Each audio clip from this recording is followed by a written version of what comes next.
If you have a pet rabbit, you know it's not always easy to put something in their mouth that they don't want there. And if your rabbit's on medication, you're just not going to have a choice. So I'm going to give you a few easy steps to make it easier for you to give your pet its medication when it comes home. It may be a pain medication because it had surgery, or an antibiotic because it's sick.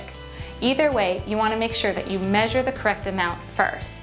Measure twice and give it once. In this syringe, for example, I have 0.5 cc's. Remember that cc's and mLs are the same thing. Now that I've double checked that I have the right volume, I'm gonna go ahead and give this to a rabbit. The thing that you need to know is that rabbits don't like to be lifted up high off the ground because they're prey animals, which means that they get hunted in the wild, and lifting them up to a high surface can make them extra nervous, and that is not necessary. So if you're at home, you can do this on the floor or a lower surface with your rabbit. So you have your rabbit, you have your medication, now you have to be able to get the medication into the rabbit's mouth. So you're going to put the rabbit on its belly with its head facing away from you and wrap it with a towel. Then you can use your forearms to secure the rabbit in place without putting too much pressure on it. Then you place the syringe in the space between the incisor teeth and the molar teeth. There's a nice gap there where the syringe will easily go in without hurting the rabbit.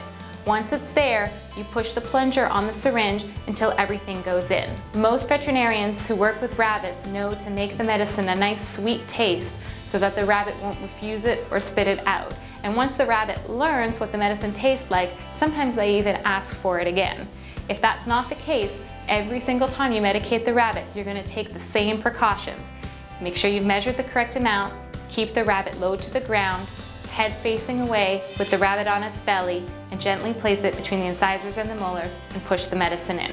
If you get home and you absolutely cannot medicate your rabbit directly by mouth, please don't hurt yourself or your rabbit trying this technique. You can try to hide the medicine in various food items like a piece of lettuce or even on top of some pellets. Play around and see what might work for your rabbit, but make sure to watch carefully to make sure that the little guy or girl ate all of the medicine.